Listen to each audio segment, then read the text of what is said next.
राधे राधे भक्तों, आशा करती हूँ आप सब स्वस्थ होंगे, मस्त होंगे। आपका हार्दिक स्वागत है श्री राधा लाइव में। आज है कार्तिक मास का 32वां अध्याय, जो इस प्रकार है।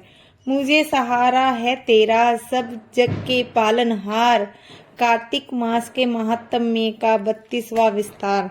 भगवान श्री कृष्ण ने कहा, प्रेतपति यमराज की आज्ञा से धनेश्वर को नरकों के पास ले गया और उसे दिखाता हुआ कहने लगा, हे धनेश्वर, इन भयंकर नरकों को देखो, जिनमें पापियों को यम के दूत सदा ही दुख देते रहते हैं।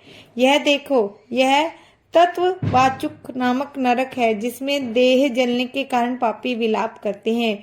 भोजन के समय जो प्राणी भूखों को भोजन नहीं देते, वह एक बार इस नरक में डाले जाते हैं। वह मनुष्य जो गुरु, अग्नि, ब्राह्मण, गौ, वेद और राजा इनको लात मारते हैं, वह भयंकर नरक अतिशय पापों के करने पर मिलते हैं। अब देखो, यह दूसरा अंधता मिस्त्र नामक नरक है। हे ब्राह्मण, सुई की भांति मुख वाले तमोत नाम कीड़े इस पापियों को काट रहे हैं। इस नरक में दूसरों का दिल दुखाने वाले पापी गिराए जाते हैं। अब ये तीसरा ककरई नामक भयंकर नरक है। इस नरक में पापी आरे से चीरे जाते हैं। यह नरक भी असीम त्रवण आदि भेदों से 6 प्रकार का है। इसमें स्त्री तथा पुरुषों में वियोग कराने वाले प्राणियों को कढ़ाई में पकाया जाता है। 2 प्रियजनों का वियोग कराने वाले मनुष्यों की असीमत्र नामक नरक में तलवार की धार से काटे जाते हैं और कुछ भेड़ियों के डर से भाग जाते हैं।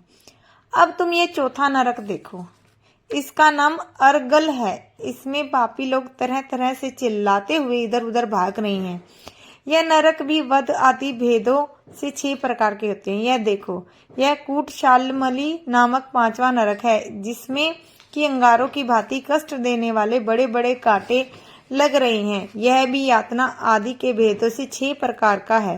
पर स्त्री गमन करने वाले प्राणी इस तरह नरक में डाले जाते हैं। देखो, यह उल्वण नामक 6ठा नरक है, जिसमें कि सिर नीचे करके पापियों को लटकाया जाता है। जो लोग भक्ष्य का विचार नहीं करते, दूसरों की निंदा और चुगली करते हैं, उनको इस नरक में डाला जाता है। देख लो कि ये लोग किस तरह से चिल्ला रहे हैं। दुर्गंध भेद से यह नरक भी 6 प्रकार का है। यह देखो, 7वां कुंभी पाक नाम का नरक है। यह बहुत ही भयंकर। हे ब्राह्मण, यह भी 6 प्रकार का है। इसमें महापातकी लोगों को पकाया जाता है। इस नरक में हजारों वर्ष तक यातना भोगनी पड़ती है। यही रौरव नरक है। इच्छा रहित जो पाप किए जाते हैं वह सूखे, और इच्छा पूर्वक जो पाप किए जाते हैं वह पाप आद्र कहलाते हैं। इस प्रकार शुष्क या आद्र भेदों से यह पाप 2 प्रकार के होते हैं। इनके अतिरिक्त और भी पृथक 84 प्रकार के पाप हैं।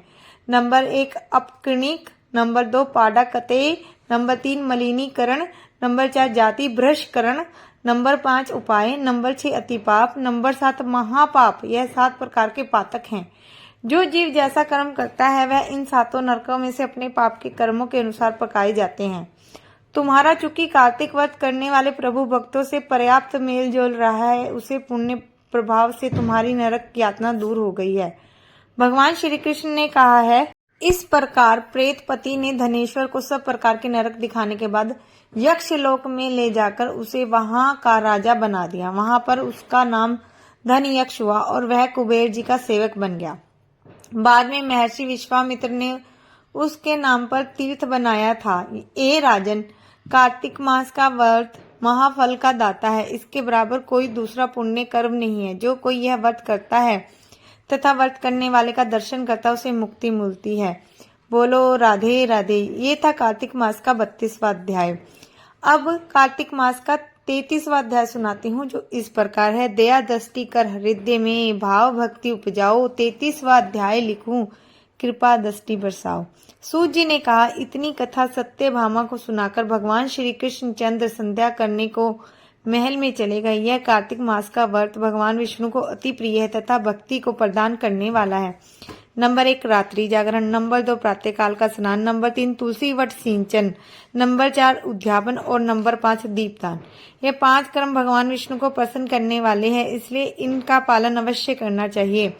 ऋषियों ने कहा, भगवान विष्णु का प्रिय, अधिक फल देने वाला, शरीर के रोम रोम को प्रसन्न करने वाला जो कार्तिक महात्म्य में आपने कहा है, यह मोक्ष की चाहना करने वाला या भोग के इच्छुक मनुष्य को यह व्रत अश्वमेध करना चाहिए, किंतु हम एक बात आपसे पूछना चाहते हैं, वह यह है कि यदि कार्तिक मास का व्रत करने वाला किसी संकट में फंस जाए या जंगल में हो अथवा किसी रोग से ग्रस्त हो जाए, तो फिर यह कार्तिक व्रत को किस प्रकार करे, क्योंकि यह विष्णु जी का अतिशय प्रिय तथा मुक्ति भक्ति प्रदान करने वाला व्रत किसी तरह भी नहीं छोड़ना चाहिए। श्री सूत जी ने उत्तर दिया, यदि कार्तिक व्रती किसी संकट में फंस जाए तो वीरता के साथ शंकर जी तथा भगवान विष्णु के मंदिर जो पास उसमें जाकर रात्रि जागरण करे। अगर घना जंगल हो तो फिर पीपल के पेड़ के नीचे तथा तुलसी के वन में जाकर जागरण करे।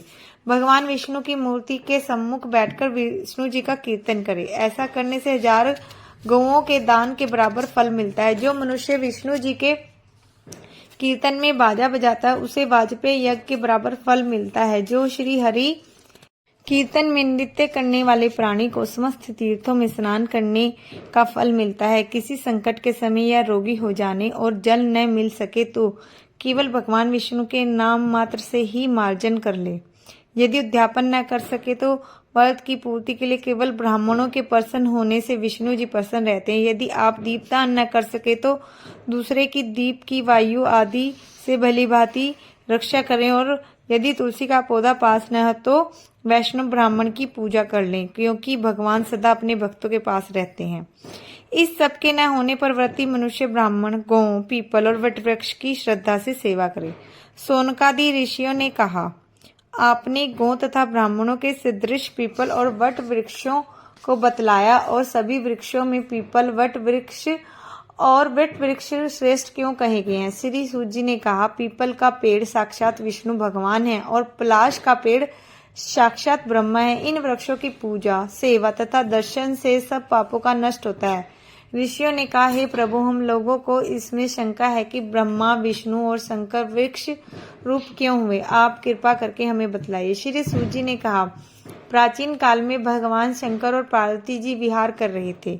उस समय उनके विहार में विघ्न डालने के विचार से ब्राह्मण का रूप धारण करके अग्निदेव वहां गए।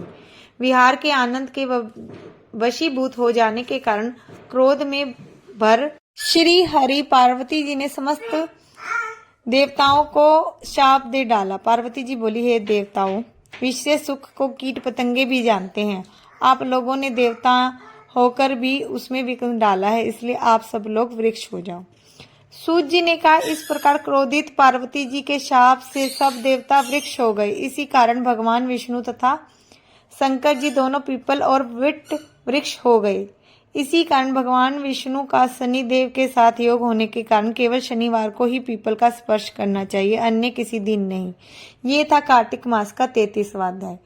भक्तों, अगर आज की वीडियो आपको पसंद आती है तो प्लीज लाइक, शेयर, सब्सक्राइब करें। राधा रानी आप सब पर कृपा बनाए रखे। राधे राधे भक्तों।